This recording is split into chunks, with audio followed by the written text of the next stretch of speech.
And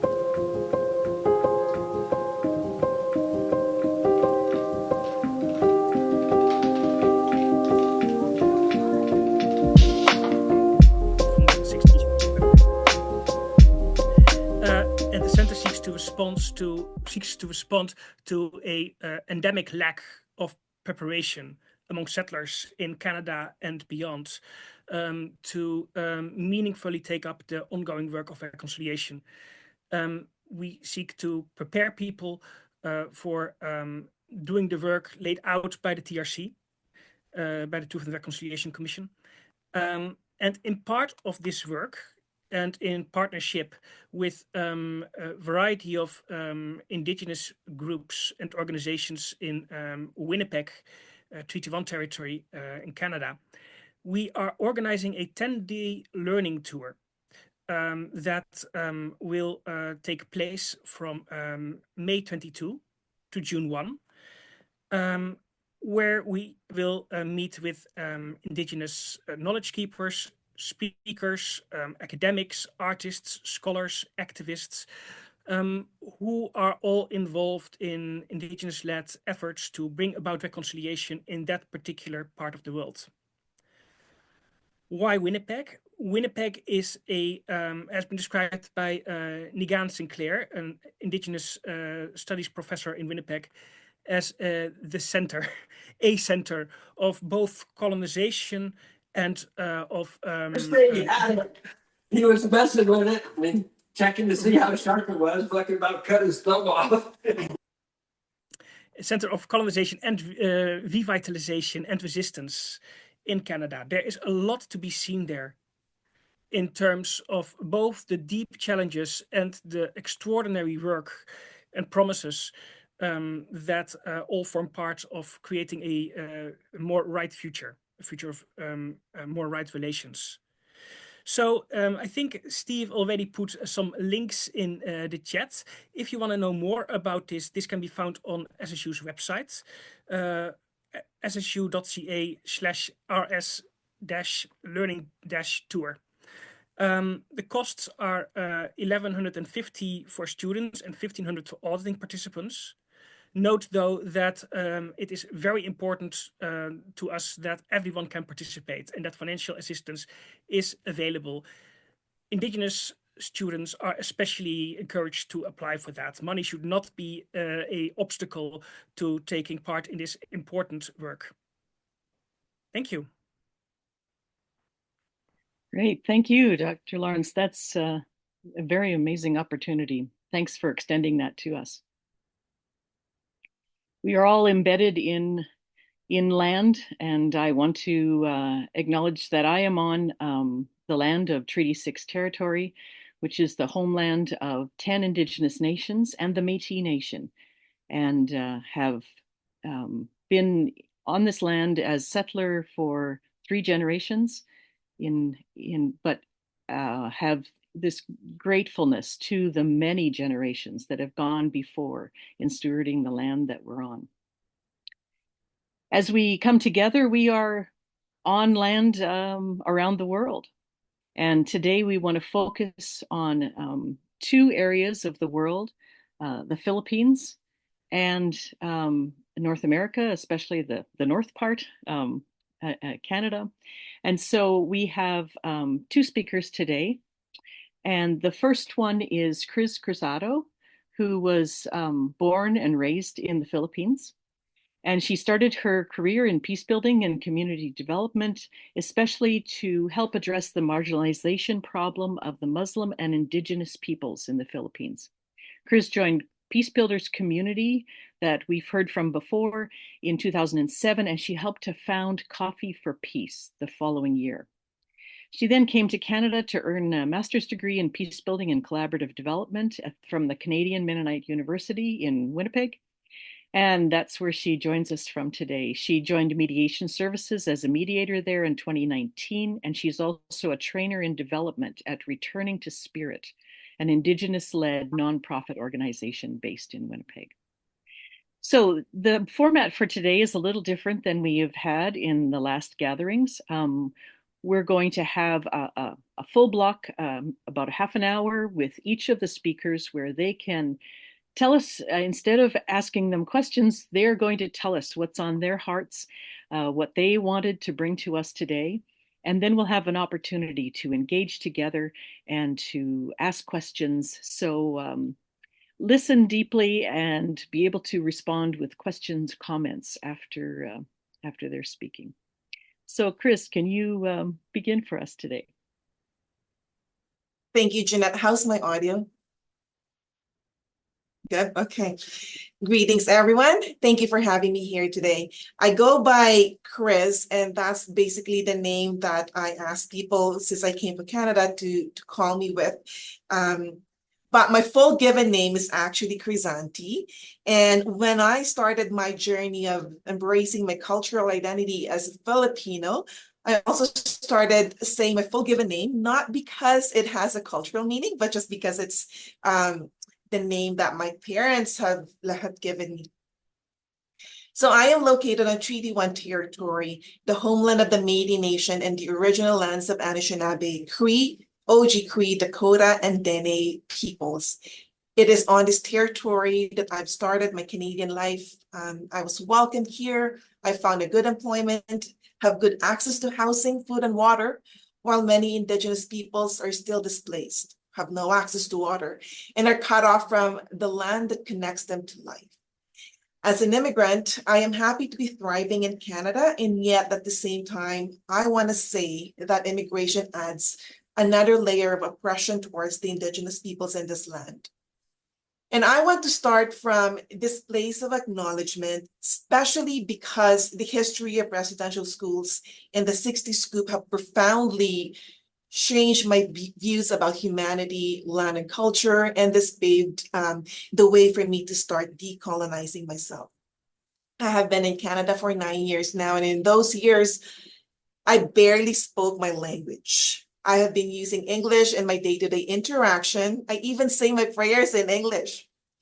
So imagine that intimate conversation with God, just a one-on-one conversation with God, and yet it's in English, not in my native language. And yeah, English is a language that is not my mother tongue, one that I cannot perfect no matter how hard I try.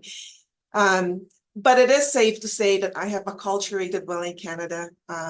So I think I inquire, I process information like a Canadian.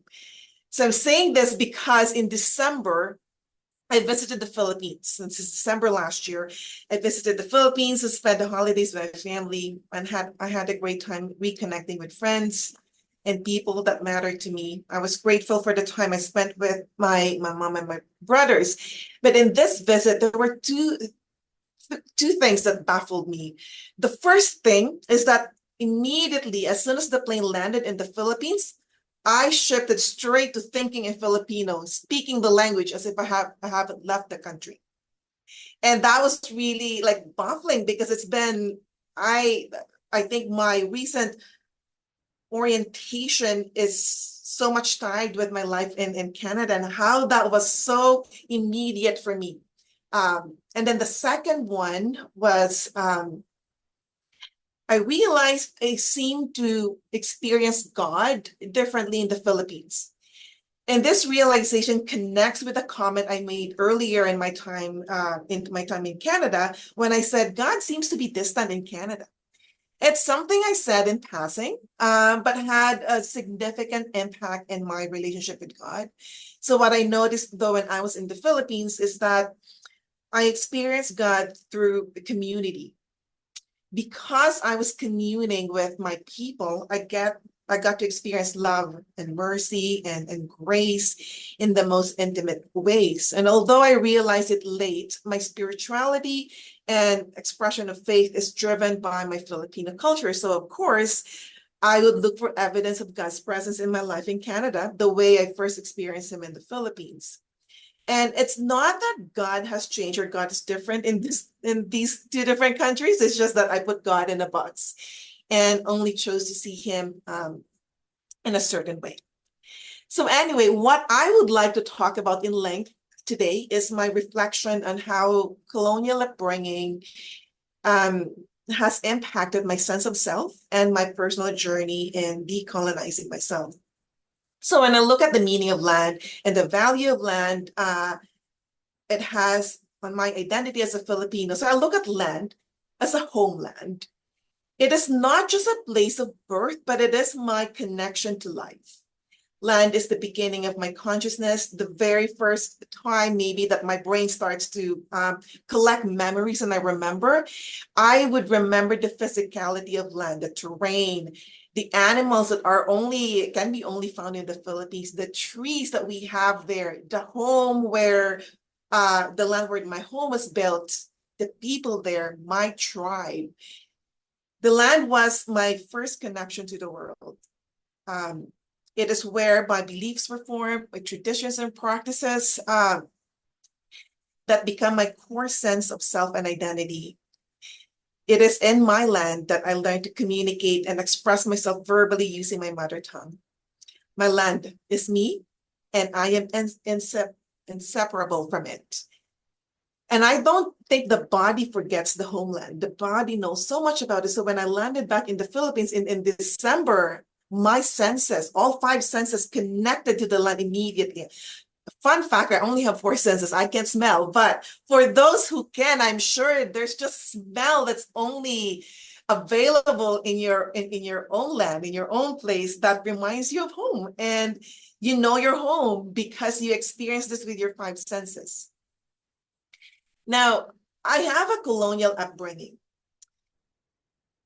And this is part of my early consciousness as a kid, which I carried through adulthood. In that colonial upbringing, I believe that my Filipino culture is inferior to the Western culture. I grew up believing that anything belonging or introduced by the white culture is superior. So we're talking about clothes, food, music, fashion, thoughts and ideas.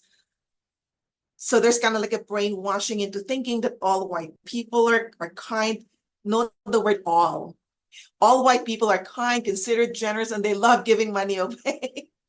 So these are things I made up in mind because of the stories I heard as a kid. So obviously there were religious missionaries who came to the Philippines early in the 60s and 70s, the time where my mom kind of like was working and have been interacting with these folks. So she had all these stories and all my relatives. And in that story, these are all very positive stories, good stories that my head started to like create its own interpretation. Sometimes it felt like, oh, white people aren't even human. They're superhuman. They're the greatest thing that happened on earth. But that colonial mindset got me to learn English at a very young age. In fact, the first time I went to school in kindergarten, I introduced myself in English. I've learned to count in English first and only learned to count in Filipino in my 3rd grade. My English subjects in school would always get an A+, and while my Filipino classes I would always struggle in these classes. I struggled with my skin color because I am brown. Back in the 90s and early 2000s, so we have a television, and we have all these commercials that talk about how having a white skin is beautiful. So we advertise skin whitening lotion. And mind you, we still have those lotions available in our shelves at the mall. But the commercials would say, hey, to be valuable as a woman, you need to be white to be beautiful. I wanted my nose to be pointy because Filipino nose is round. And so basically I wanted to look like a white person. And like any other culture, the Filipino culture and traditions have its own issues. And I feel that it's okay to question some of our practices. However, when you look through the lens colored by colonialism in examining the imperfections of your own culture, you'd come to hate your own. And that's what basically happened to me. I started looking for evidence that I wasn't Filipino enough. I would make more connection to my mom's Chinese lineage or my dad's Spanish lineage, hoping to be able to say, I'm not pure Filipino. And I was doing that without realizing how much it was hurting my soul. So unbeknownst to me, I came to Canada with a broken soul and a clear sense of cultural identity. The first thing I learned at the Canadian Mennonite University, where I had my master's degree, was Indigenous history, especially around the residential schools and the 60 Scoops events. I read through some of the documented stories and can't get myself to finish what I was reading because it was horrifying. But where I was getting at is that I was thinking a lot about the idea of assimilation when I was looking at my own survival in Canada. So for immigrants like myself, we need to adapt to the Canadian culture to survive here. And that's called acculturation. Unlike assimilation, acculturation does not have a negative connotation. Maybe for others, it does. I did not experience that. I felt that acculturation was something that's not enforced. We're not forced to do that, but was a natural direction for many of us when we're looking at embracing a new life, being in Canada.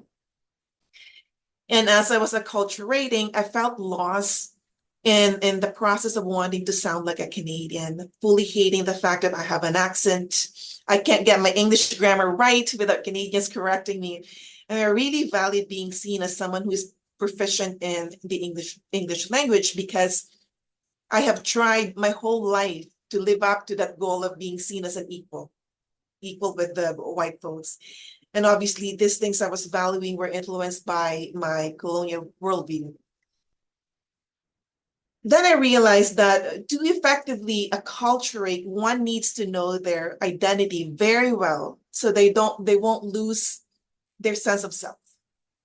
I needed to know my non-negotiables, things that are uniquely mine that I don't want to lose when adapting to the Canadian culture. One can only engage meaningfully in cultural exchange when they have something to exchange, meaning that they can offer knowledge about their culture, and that requires being connected to their cultural identity. So my journey to decolonizing myself started with a cultural inventory. I needed to know what I like about being Filipino, what I don't like about my culture, and why I don't like them. So to make long story short, I became more Filipino in Canada. And that means my loyalty is to myself first, to who I am as a Filipino living in Canada. Embracing my Filipino roots allowed me to take roots in Canada because I was able to give myself permission to do so. Not because I don't like being Filipino, but because I chose to extend my Filipino roots somewhere else. Thank you so much for your attention and for listening to my reflections. If you have questions, I am open for it.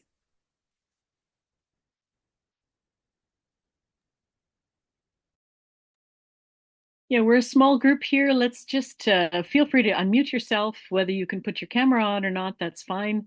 And raise comments, questions that you might have for Kriz and for her experience that she has shared with us, deeply personal.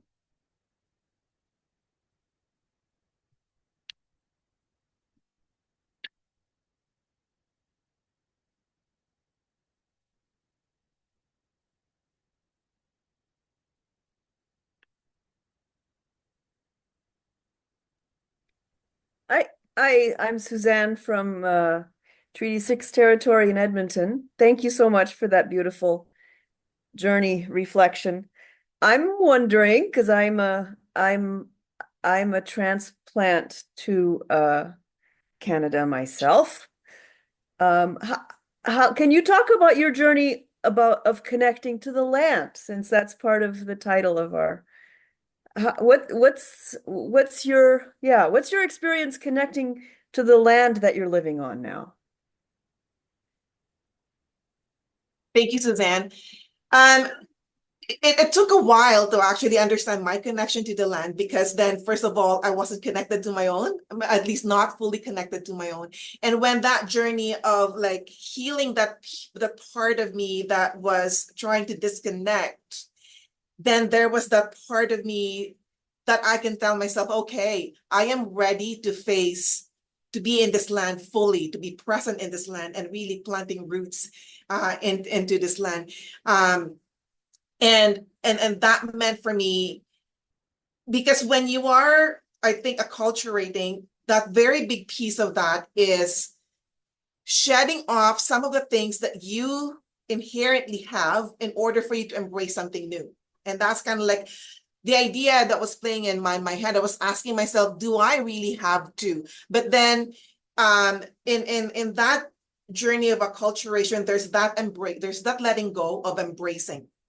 And one can truly only take roots in a new land and connect there when there's that connection, when there's life, when there's relationship happening in that land. And I think for me, the first connection was building relationships with Indigenous peoples, some folks that are within my area, and understanding the story, learning the story, and reflecting it back on my own journey. One thing I did, Suzanne, was sit down with some Indigenous elders and told them how guilty I felt being in Canada, being an immigrant here and taking up space where many Indigenous folks are still trying to find their own sense of belonging within this community.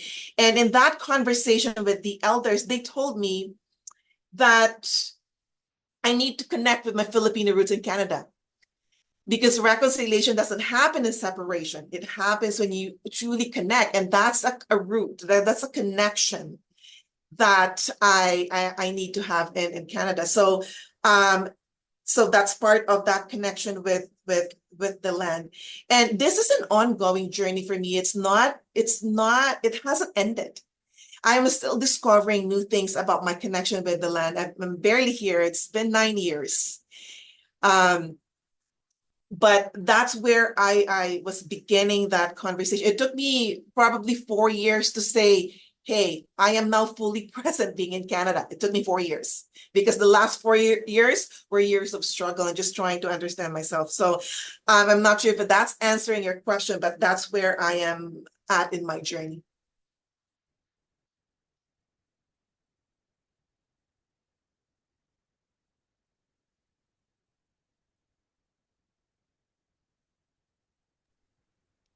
Hello. I'll just jump in. Thank you for that information. My name is Reverend Tony Snow. I come from the Stoney Nakoda First Nation in southern Alberta, place we call Yathkamakoche, and been doing a lot of work with newcomer populations and others to do exactly the work that you're saying. But one of the things that I think is really interesting and part of this work is in that idea of belonging and of this space being, especially through our treaties and other agreements, to be open to others coming here. And oftentimes that's thought of as merely just the British settlement and population, but that also extends to all others that come into the area, and that they are to be welcomed according to our custom and tradition. And that though you say you've only been here 9 years, there are people who have been here for generations that still haven't gotten as far as you've gotten. And so that's encouraging that you can share that story and help them along, because a lot of them don't feel connected to the land, don't feel connected to these spaces. So I just wanted to thank you. Thank you.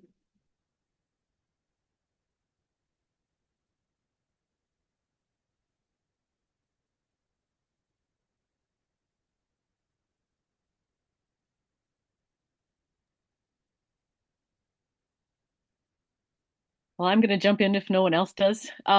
I was very interested to hear you talking about how the body knows the land. And in your experience of sort of reclaiming the connection to the land for your own homeland, what do you feel like it does, or what does the body tell you when you are not connected to the land when you are when you are separated from them?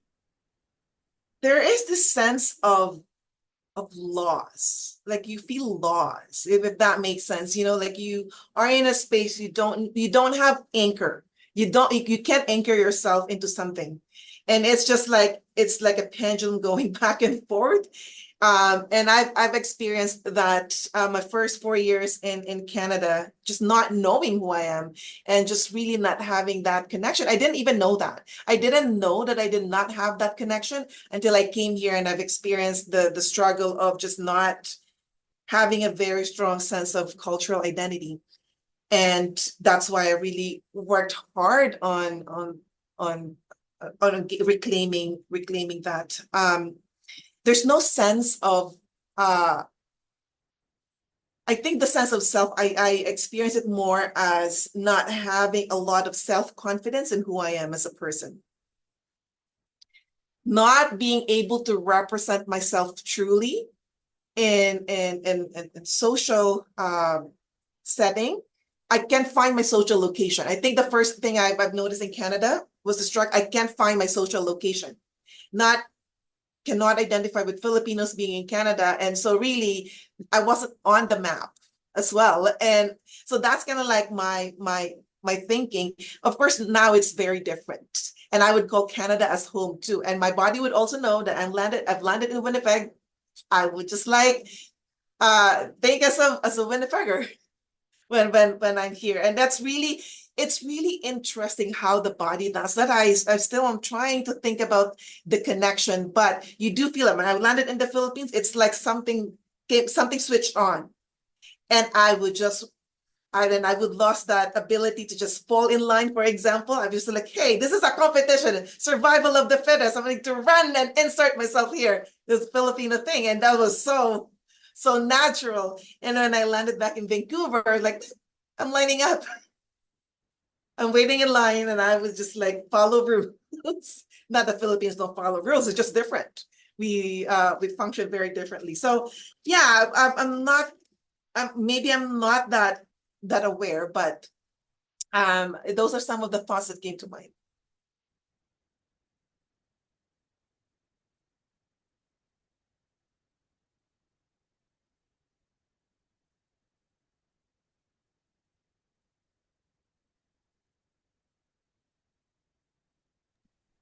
Good. Anyone else? Any comments, questions? Hi, everyone. This is Manana Matima from South Africa, under the movement called Women in Agricultural Rural Movement. The topic of today speaks to me so much so that I'm thinking back when I was growing up. In fact, what we do as Africans is that when the child is born, after 10 days, the umbilical cord will come off, and we have to dig a small hole and bury the umbilical on the ground, inside the hole, and close it. So to us as Africans, that is the main connection of myself and the land or the soil. So we feel very strongly when we are connected, or even doing your small garden, because that's where you feel or you find your peace. That's where you connect, or you even communicate with your plants, and so on and so forth. So land, it's us. Land, it's life. Like you said earlier on, land is life. There is nothing that you can do without the land. We are sitting on the land. We are talking now because we are on the land. So I really appreciate the topic of today and the information that is coming out. Africa is a motherland, and we say Africa for Africans. I normally say my skin color is the color of our soil, and meaning I come from it, I live on it, and I will end back to it. So thank you so much for the topic of today. It's really, really important. Thank you. Thank you, Manana, and thank you for that reminder. It is true. We have a brown soil in the Philippines, and I am brown. That's so connected.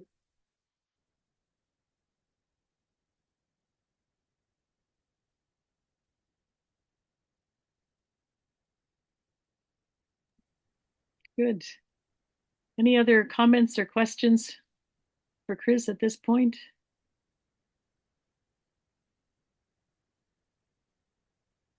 As we reflect on some of the images and the way she has shared in her journey, we can think about this in different ways. There are different layers, and I appreciate how you brought that in. The layer of the connection to the land that you had and the culture, and then how does that change in the acculturation process to where you are now. It's very, very important. Thank you. I'd like to invite Sarah next to share with us. Sarah Augustine is the executive director of the Coalition to Dismantle the Doctrine of Discovery, which is a national coalition with a global reach. She also co-hosts Dismantling the Doctrine of Discovery podcast, and she has authored several books. Most recently, The Land is Not Empty, and So We and Our Children May Live, which have been very influential in some of the circles that here in the Mennonite Church in Canada. So Sarah, thank you so much for joining us again. And we want to also give you some time and space to reflect on what you wanted to share with us today. And then we'll have some time to engage with Sarah after that. Thank you. Thank you. Oh, what a pleasure to be here this morning with you all. One thing I'd like to request, if you're willing, is I would really appreciate it if those people who are here, I can't see you and it's okay that you're off camera, but if you could put in the chat at least where you're sitting, that would be so good. It would be good to know who is in the room and, and where are you? I would like to know that. And because I hope we can have a conversation together. I know you were invited, but I want to invite you again. Please put where you are in the chat, who you are and where you are. I am so anxious to connect with you. So I wanted to begin this topic related to land and identity and spirituality. I wanted to begin with a conversation that I had just a few days ago with folks in the East Coast of the United States, here where I live. And this is a topic that comes up frequently. In the US, Indigenous peoples were removed from their traditional homelands and relocated to west of the Mississippi. And today, some Christians that I work with will say, well, we don't really have Indigenous people here. We can't really get involved in your work of decolonization because we don't really have tribal people here, which is, of course, not true because Indigenous people live everywhere. But what they really mean is there aren't federally recognized tribes. And so I was thinking about that and talking with them about that. And I wanted to share a little bit about what I've been taught by elders, what elders have taught me.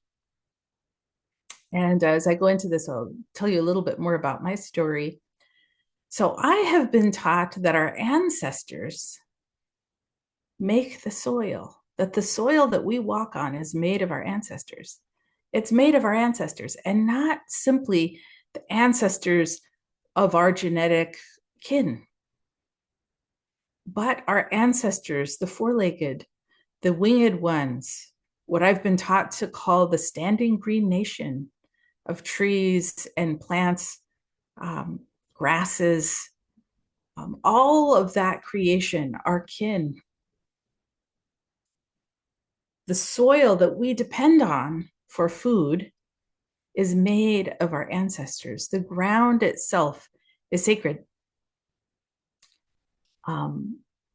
I've also been taught to say prayers in the morning at sunrise every single day to acknowledge that fact, that this ground that I stand on is sacred. I want to be clear, I don't live on the homelands of my people. I'm Tewa woman. The territory that my genetic kin are from is the territory we now call Northern New Mexico. But I live in Washington State, all the way on the west coast of the United States. And I live in a small townhouse, and I have a little back garden that is all bricked in. So it's just a patio. And beneath that patio, the ground there is made of our ancestors. That ground is sacred ground. That ground. I want to talk about a little bit about, what is the connection of land and faith? This whole idea. So I'm part of a diaspora, an indigenous diaspora that's a result of child removal here in North America. And so I grew up an assimilated person, grew up in the dominant culture, although my parents are both indigenous too. They grew up in Catholic institutions. And so they were removed from their lands, their people, language, everything. And so, of course, I grew up in a city, separated from my own culture and language and traditions, and learned those things later, as I'll talk more about in a few minutes. But in learning how to live in this world with elders who've had the patience to sit with me and help me learn how to be a human being, I've learned a different way of understanding reality than the reality that I was trained to understand in the lens of the dominant culture. So in the lens of the dominant culture, I was taught, we're in a competition for scarce resources. You have to take care of yourself. The best way that you can show that you've had a successful life is to accumulate as much as possible. And by the size of your home and the size of your 401k, you can demonstrate what a valuable person you are. And you could also share your largesse to build a monument. You could contribute to the building of a library or a museum, because the really good human beings do that, or they leave a tower, they leave a skyscraper. They can, and in this way, you can demonstrate what an important and valuable human being you are. And I learned something else from the elders who've been willing to sit with me and be in conversation with me for many, many years. And that understanding of reality is different. It is that we live in a closed system of mutual dependence. We live in a closed system. What the heck is a closed system? Nothing new in, nothing new out. So the water we have here, the sacred waters that we depend on to live, we can't live without them for more than a day or two. Every single drop of water has been here from the start. So think about that next time you drink a sip of water. How many times have those water molecules passed through a bird? This water we have, it's all we have. And the Creator has put into the system of life support, which is a water cycle, so that the water can cleanse itself, right? And but there is no new water, so we pollute more of it than is sustainable to us. Then there's nothing new. There is no new water we truck in from somewhere else. Same with soil. Soil scientists admit we don't actually even know how soil works, particularly. We have not mapped all the microbes in the soil. And yet we dump all kinds of pollutants into the soil, believing, oh, well, it's an unlimited resource. It'll just replenish itself. And it does. There is a soil cycle too. But within this closed system, we are mutually dependent. So think about this for a moment. When I am praying in my back garden in the morning, I pray with all the beings that are there in that garden. I have a tree, I have some low bushes, even the little weeds that are coming up between the bricks. I'm praying with them, my sisters, because I cannot breathe without them. Think of this is an amazing idea. It's better than any science fiction that I've ever read. Plants make food from light. You know this. Did you learn about photosynthesis? I think it was in 4th grade when I learned about photosynthesis. This amazing process where trees then form the oxygen that we depend on to breathe. So I am praying together with these sisters as I am giving thanks to the Creator for this amazing opportunity to be alive. I've been taught in the tradition of my people that I pray at dawn because those prayers raise the sun. So I would be really clear about that. The Tewa people, historically, the Anasazi, the ancient ones, were astronomers. They understood how the bodies, celestial bodies, work together. So the idea of raising the sun is sort of a metaphor. This understanding that our prayers hold the balance of the universe together. So here's who is excused for morning prayers. If you are actively giving birth, if you're in the process of birthing a child, you do not have to go outside and pray with the sun. If you are dying, if you're actively in the process of passing, you don't have to go. Everyone else prays at the sunrise. So this morning I did my prayers before the sun because I was here with you as the sun was coming up. So it's my responsibility as a being of spirit to stand on the earth outside and pray as the sun is rising. That's my responsibility. So I want to just sort of make this connection between the land itself. When we go to our traditional homeland, my daughter and me, and we visit there, and we walk in these sacred places where the ancient ones were for tens of thousands of years, more, since the beginning of time in the stories of our people. We take our shoes off. That's sacred ground. That's sacred. That place is our history. It is the soil there is made up of our ancestors. But even this soil in this city where I live, city of Tacoma, Washington, the soil under the bricks of my patio, that ground is sacred too. It's sacred because it is also made of the bodies of our ancestors.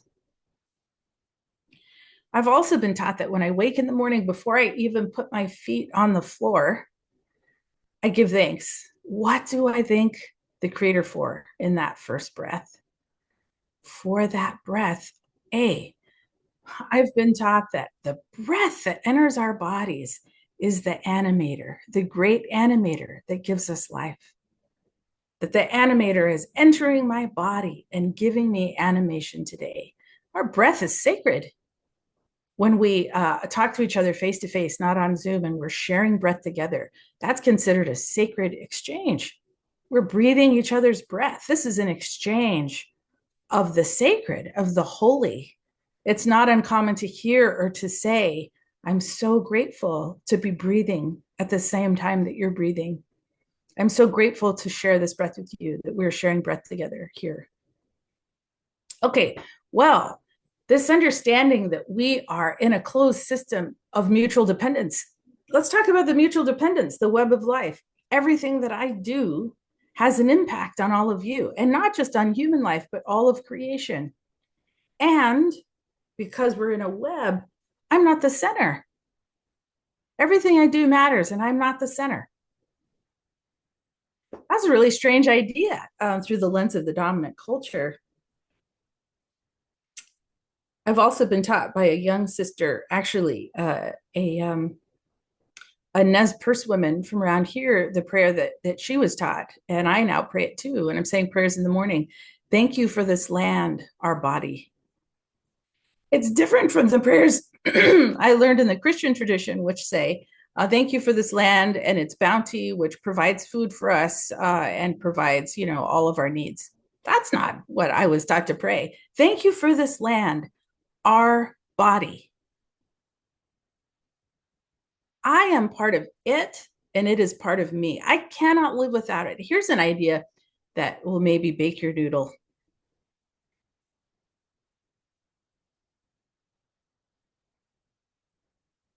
Yeah, we are intrinsically linked to this land. So wherever you sit, and I heard this from a young person too that I'm mentoring, when I go walking by the river, then I feel the presence of God. And I feel I can pray there by the river. And I say, that's good. You should go walk to the river where you can feel the presence of God. But is God not present in the very soil under your feet? So here's the question. Wherever you're sitting indoors. Many of you I see are sitting indoors. Did you know that you are actually outside? Because inside is a social fabrication. There is only outside. There is only outside. You may have a structure over your head, but this whole idea of this constructed indoor reality, it is absolutely absurd. The soil under your feet right now, Tanya, Jeanette, Steve, Suzanne, is the presence of God. It's under your feet right now. You're standing maybe on a brick floor, maybe it's asphalt, I don't know what it is, but underneath there is the presence of God. God is present to us in the soil itself. In the soil itself. We cannot live without it. But this idea, I just want to flesh it out a little more. There's a difference here, this idea of faith versus reverence. So the faith that I grew up in, Christianity, this idea of, oh, well, we have faith in something we can't see. We can't see it. We know it's there. We believe in the promises of God. And so we practice these things even though we can't see it. We see through a glass darkly, and maybe someday we'll see face to face. Okay. Well, the cosmology that I've learned as an adult with the elders is God is present in the first breath of the morning. God is present in the very soil. God is not far or remote or abstract. God is present in the soil. This water here that I'm drinking, I lived on the homeland of the Yakama Nation, the Yakama Indian Reservation, for 19 years. And before a meal, the Yakama say this, shush, which is water is life. Every single meal, water is life. That is the presence of the Creator, faithful, present with us, constantly and everywhere, surrounding us. This understanding that we are separate from creation is an absurd idea. It's very abstract, and it's a new idea. Indigenous peoples around the world know this. We are embedded in this earth, and it is embedded in us. Our bodies are earth. Wati Longchar, who's a Naga theologian from Nagaland in India, taught me this. What are we but earth and breath? What are we but earth and breath? That is the very substance of our bodies. I was called into the work of decolonization through a really strange, circuitous path. I myself grew up in a chaotic urban environment, which is to say, my father, who was removed from his family and kin and homeland and put in an institution, which essentially was like being incarcerated, struggled with mental illness his whole life, and substance abuse and intermittent incarceration. So my life was also one of chaos, violence, homelessness, just in my political identity, I would say in the language of the United Nations, is an internally displaced person, a person separated from my homeland, but stuck on this continent, not able to be on my own homeland. In fact, the actual homelands of my people were taken over by executive order in the 1940s, so the United States government could build the atom bomb, which they detonated 11 times on my homeland before they ever detonated a bomb overseas. They still occupy that land, that specific place, that sacred place. As an assimilated person, I thought, well, I'm gonna go to college. I'm one of 8 children, first one to go to college. I'm gonna go to college and graduate school and forget, the misdeeds of my parents who don't know what they're doing. And I'm gonna be better and smarter and learn how to assimilate.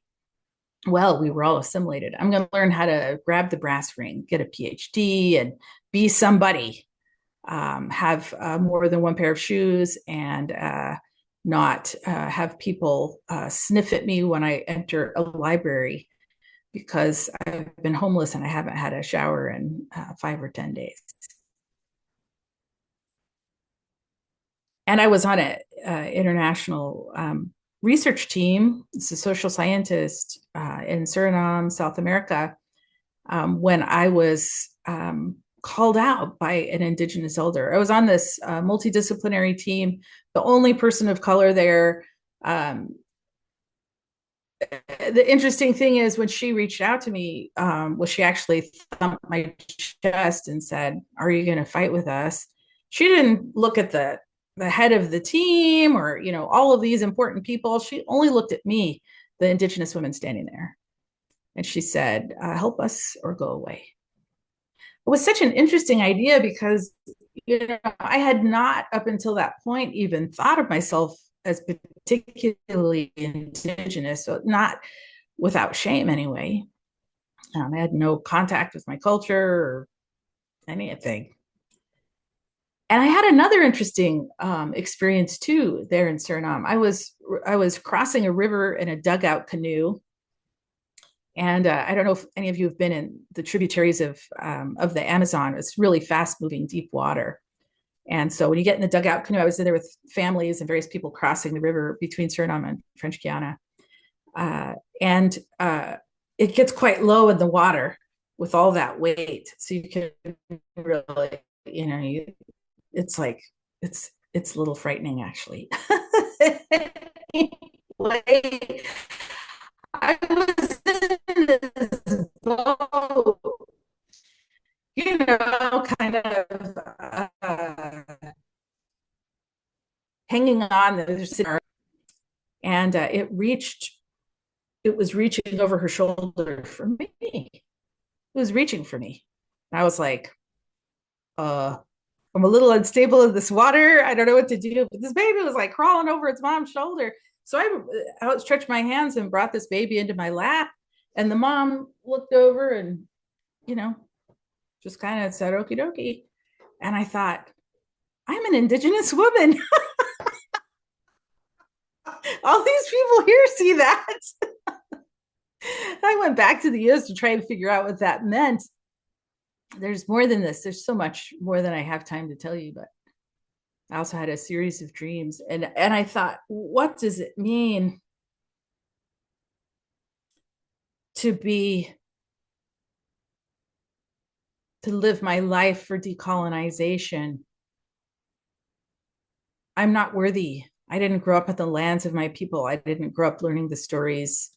I'm just some interloper, an assimilated person.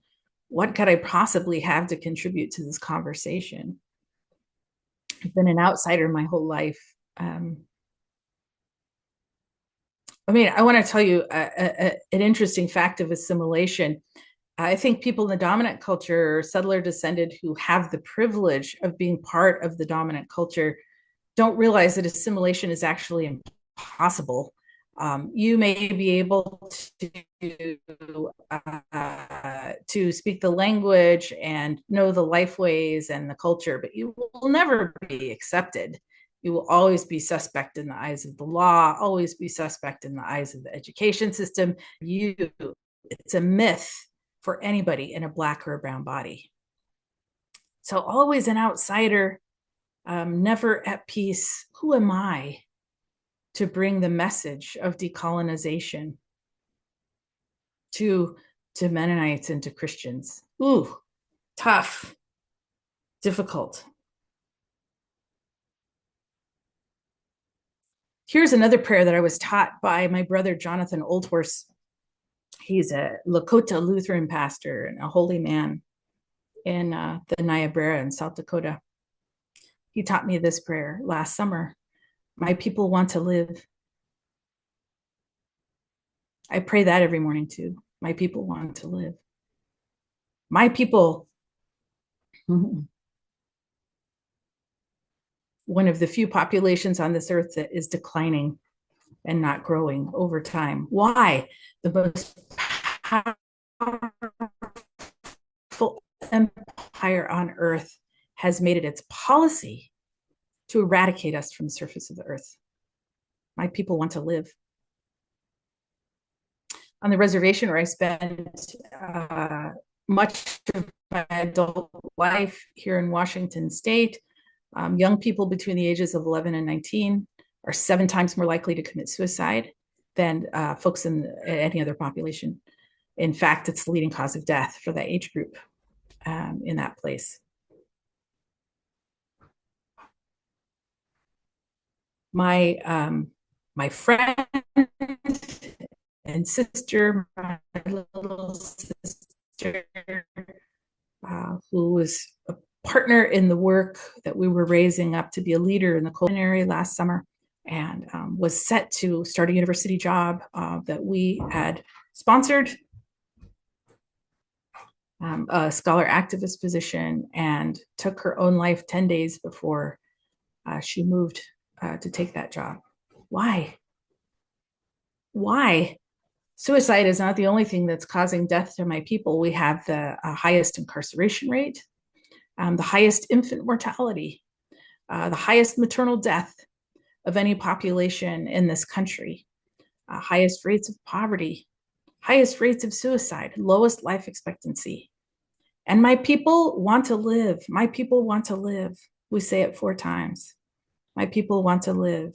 My people want to live. I may not be worthy, but I'm the messenger.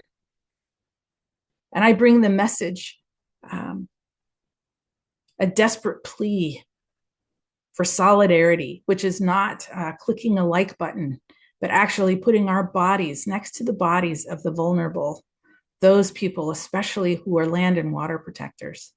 And that's what we do in the coalition. We train and prepare and accompany Christians who are ready to join the movements of Indigenous people, not for Indigenous people, but for all life. The land and water protectors are not just showing up for their own people. We are showing up for all life and the support systems of life. And for people who are settler descended to join us is to join us in a struggle for life, for all of us, for the sacred waters, for all of us, for this precious soil, this healing land, for all of us, this place, this first mother, where we are all bound together. The idea that we're separate from each other, that we're separate from the earth, that some of us live in existence inside, those things are illusions. In fact, one of my mentors would say hypnosis to believe these things are true. The truth is, in reality, I say reality with a capital R, is we live in a closed system of mutual dependence. I like what you were saying, Jeanette, that decolonization is a way of life. In the Coalition to Dismantle the Doctrine of Discovery, we say this is not something we do every 3rd Thursday. It's not a project. This is the struggle for life.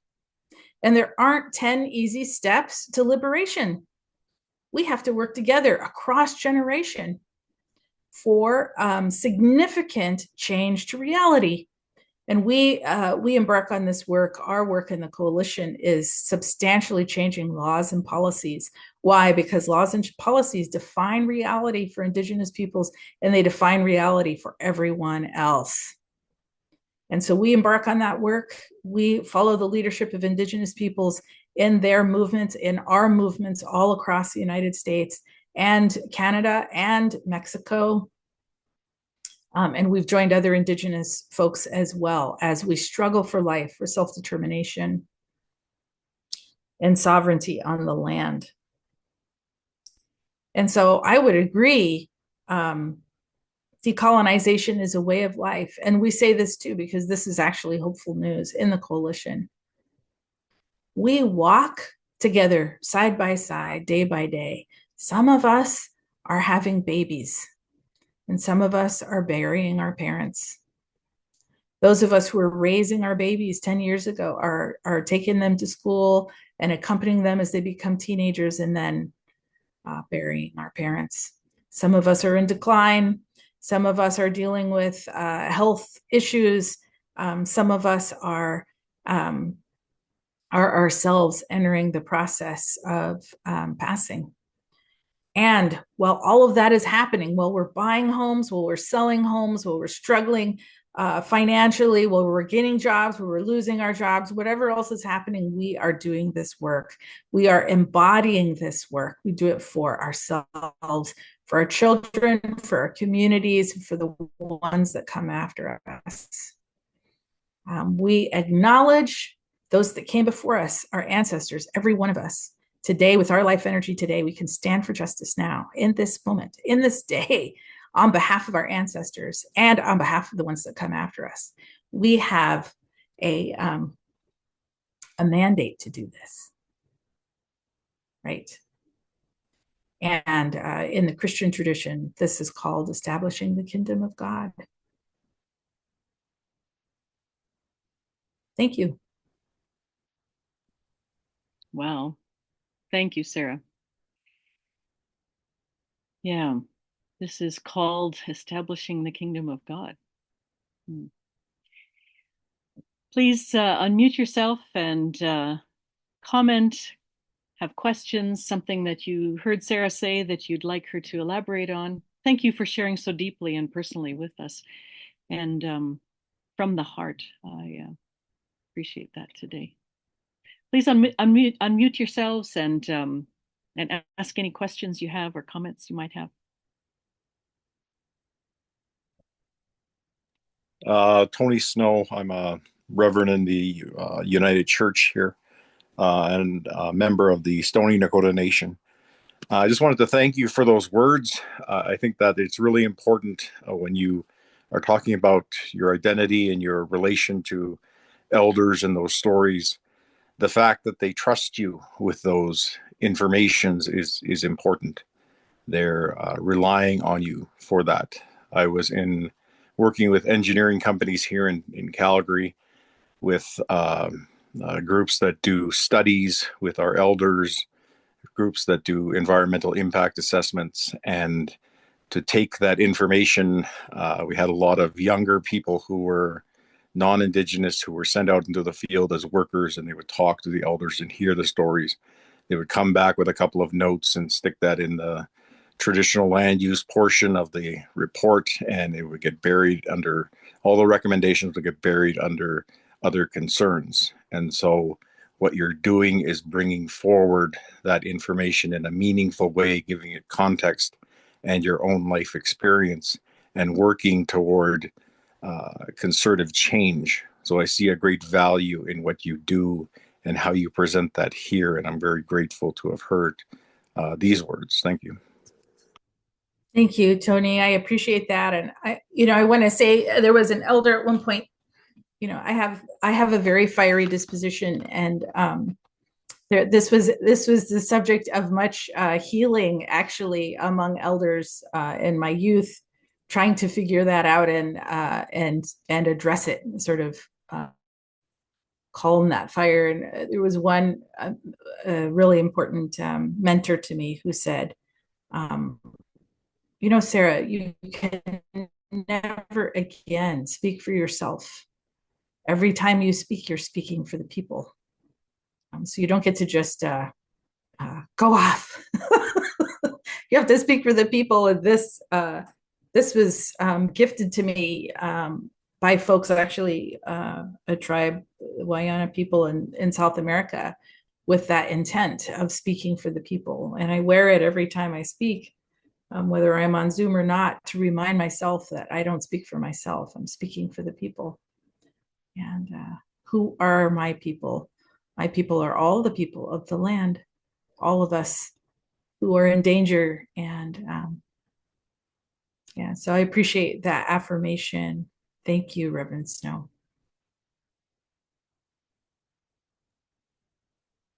Hi, Sarah. Thank you so much for your sharing today, especially around the indigenous cosmologies and how that connects with the Christian worldview as well. One thing that I have changed and stopped doing was calling myself an ally. So when you're an advocate, and part of that language around advocacy is allyship, and claiming to be an ally for Indigenous people.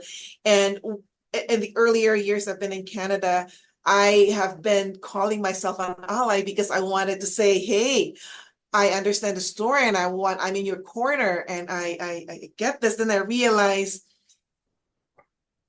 being an ally is something that we do not impose on people, but it's something that is defined for us, people who are affected by our presence, people who receive us. And so they define that for us and say, oh, this person can be an ally. And so it has to come from indigenous people, I realize. So I stopped calling myself an ally. So when you're sharing something about solidarity, I love that because it's not talking about allyship, but it's in connection and relationship, and it's in being in one with indigenous people. And my question is, how can immigrants like myself be in solidarity with the indigenous people? Yeah, thank you. I appreciate that question. And I can only speak from my experience. And so in my experience and the work that we do in the coalition to dismantle the doctrine of discovery, we follow the leadership of indigenous movements, particularly land and water protectors. And so they lead and we follow. And so solidarity in that context means showing up and taking the same risks that those leaders are willing to take and putting our bodies side by side. And so we do that work, and we say in the coalition that this is that we are siblings, that our goal is to be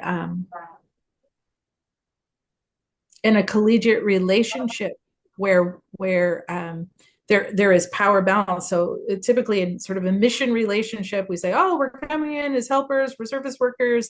It's like, man, we don't need your help. We're all in the same kettle of boiling water. let's figure out how we're going to do this. And saying that, it also means we have to follow the leadership of indigenous leaders because, gosh, we've tried it the way of the dominant culture. So, dominant culture ideas are the things that come out of those of us who were assimilated. And so we have to be patient and listen to the ideas and the strategies, not just listen, but just follow those. I mean, we've tried a lot of other things. Let's humble ourselves and just be in relationship with indigenous leaders. And so we also say this, we will be in relationship for the rest of our lives. This is not a grant project period. It's not for, this short period of time. It's like, no, we're in it together. So I'm going to know you for the rest of my life and for as long as you live or as long as I live. And we're going to just keep at it, right? Because when you're dealing with problems of complexity, we call these wicked problems. That's not me. That's in system scholarship. When you're dealing with wicked problems of complexity, there aren't simple technical solutions. And folks in the dominant culture who are used to being served by a system believe that we can just take these little steps and everything will be okay. When in fact, we have to be in our collective work responsive, flexible, using changing tactics all the time because that's what's required when you're dealing with complexity. So making that commitment, I think solidarity is making that commitment to say, I'm in it with you. So if you have a sibling who is dealing with a really difficult situation, say they have a sick child, you don't say, well, I'm going to help. I'm here for you until my grant money runs out. There's no solution to a child with a chronic illness. You're just going to spend your life dealing with that. And I think that's the kind of solidarity that is required. And understanding that justice may be possible, and we maybe don't see it in our lifetime, and that's okay. I'm willing to work my whole life long, understanding that that justice may be lived by my offspring or their offspring or even their offspring. I am ready to commit my life to this work, understanding that there is no easy solution that I will live to see. Thank you for asking. And Krisanti, one thing I wanted to tell you that I thought was so interesting is that I also have no sense of smell. I've never had one my whole life long. You and me, sister, we are the non-smellers. So I'll say this: it's great to be married to me. No problem. Thank you, Sarah. I love that connection. No smell at all.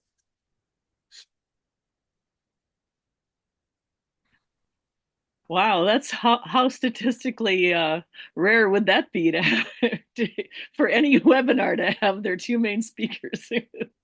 No smell at all. That's great. Any other comments? I have to put one in here because when you were talking about this, it reminded me of one of my mentors who said that if you are here and you have an exit strategy, that's not solidarity. Mm-mm. And that just to me was, we come from this background of you make the plan and you have, this is what we're going to do and this is the time length and this is how we're going to extricate ourselves from this project or program or whatever. If you have an exit strategy.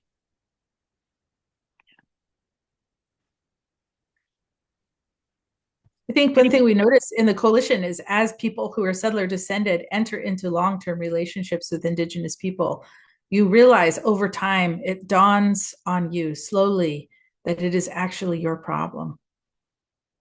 That it is not the survival. Indigenous people's survival is not the only thing at stake. That all survival is at stake, including my survival, including my children's survival. That in this relationship, over time, it dawns on us slowly. Oh.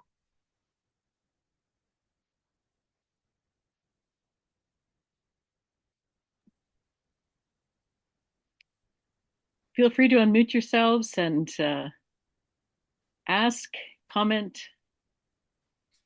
I want to thank you all for sharing where you are. It's so helpful. I was going through the chat and looking at all the different locations. Wow, it's just wonderful to be here with you in this virtual space.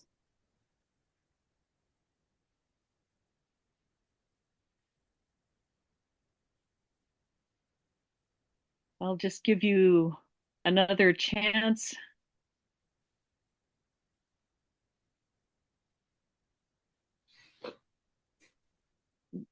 I have to say, Sarah, that was not me that said that colonization is a way of life. I got that from, I think, Samuel Menayer, who was the Palestinian speaker from our last gathering. And I'm another one that I may have stolen from you, actually, Sarah. That has been going around in my head as we've gathered together, and we can bring this into our next gathering next month as well. This question of the world is configured at the present time in the imagination of the colonizer. How can we use imagination to counter that image? I think you said that in one of our first meetings together, and that imagination is a construction of the colonizer. We also have imagination. And together, how can we use that imagination to counter the image, to create something new? Taula Batista from the Philippines has said, I am using my life to create the alternative. Creating the alternative is what we do. How is that possible? I want to thank you, Sarah and Crisante, deeply for your very personal and very heartfelt sharing, and really, really appreciate the time that you've taken with us today. And I'll turn this over to Tanny for closing. Do you mind if I just say a few more words to Crisante? So much of what you shared resonates with me, specifically about, just being socialized to hate the way I look and to hate myself and to think that there's some other ideal that's better. And that ideal is whiteness, that I will never be able to achieve it, but I'm going to try and get as close as I possibly can to whiteness. And it's so intrinsic in our society that and all the places that have been colonized, that it is so damaging to our children, because when they're, childhood is all about just imagination. I mean, kids, they have this internal vision of the world, and they're not aware of how other people see them yet, right? That's a stage of development. So that's why kids can walk around with food on their face and stuff, because it's all, they can have, imaginary battles, or the world is imagination. So they construct a vision of who they are inside themselves, inside their own spirit. And then when you get to adolescence and you start to have an understanding of how other people see you, kids of color, then suddenly it dawns on me, oh, I'm not white. And, oh, I'm the lesser thing. And it's crushing psychologically. It really is. I mean, this is, I've spent time thinking and writing about this, how damaging it is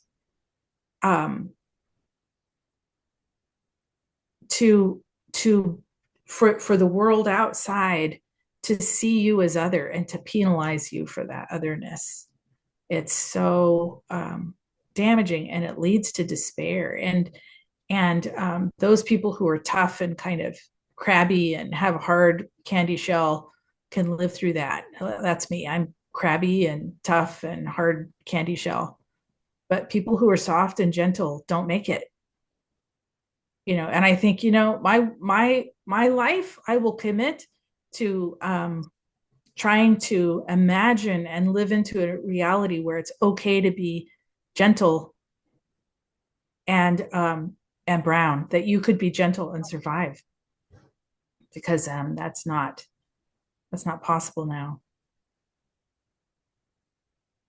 Thank you so much, Sarah. It means so much to me having you restate my story in a way that you understood it, and really like that story connected with you.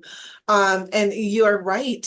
It was a struggle. It was a struggle growing up and throughout my adulthood. And it's just very recently when I started like really dealing with it. And that's why I said earlier, right now, my loyalty is to myself first, because that relationship with myself is something that I'm still working on, but really at least now it comes to a solid place of like, hey, I like who I am, and I like my color, and I like my nose, because that is important. Yeah, I appreciate that. And I'll just share one quick story about my life. I took a picture of myself. This is before smartphones and stuff. People had them. I took a picture of myself every day for a year in a photo booth, so that I could get used to looking at my face and saying, this is what I look like, and it's okay. Like this, I'm proud of the way that I look. I'm proud of the nose that I have. I'm proud of the shape of my face. I'm proud of that. That this is the face of my people. It's not ugly, to just try and, tell myself, it doesn't matter what everybody else thinks. I'm short, but also broad, and I have big feet. And it's like, well, these feet are the feet that have, walked on that red clay, for centuries.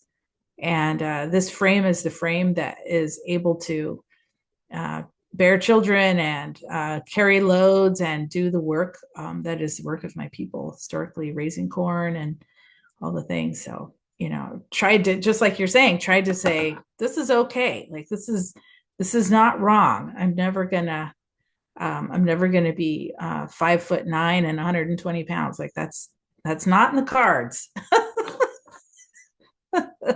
Anyway, I appreciate you sharing that so vulnerably. It's not easy to talk about. Thank you so much. And thank you for the space that's provided today. I'll add my thanks to you both. Thank you so much, Chrysanthi and Sarah, for your powerful and vulnerable sharing from your hearts, your own stories and experiences around colonization, decolonization, and how this has shaped your identity and relationship with land, your communities, and with our Creator God. Thank you so much for your sharing, and in Chrysanthi's words, how it's been able to reflect back on our own journeys for us that have been able to participate in this, in our web of interconnectedness, as Sarah said. Thank you also to Jeanette Hanson for facilitating today's conversation, to our friends at Decolonisation in South Africa for organizing this online space and providing the tech support necessary. And we're thankful to each of you who've been able to join today and engage in this important work of solidarity and reconciliation in our journeys on that path.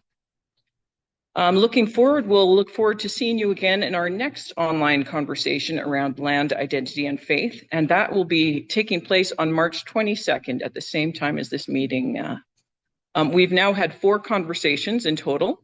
The last 2 of them have focused specifically on our theme of land, identity, and faith in the context of Palestine and South Africa last time.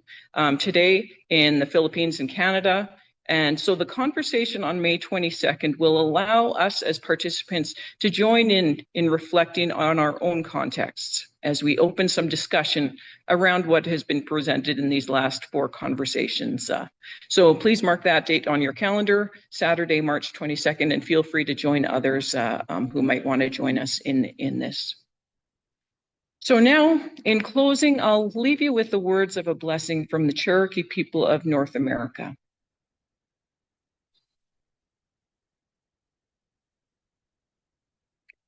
May the warm winds of heaven blow softly upon you, and may the Great Spirit make sunrise in your heart.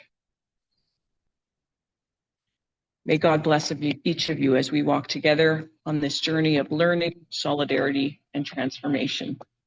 Peace be with you. Goodbye.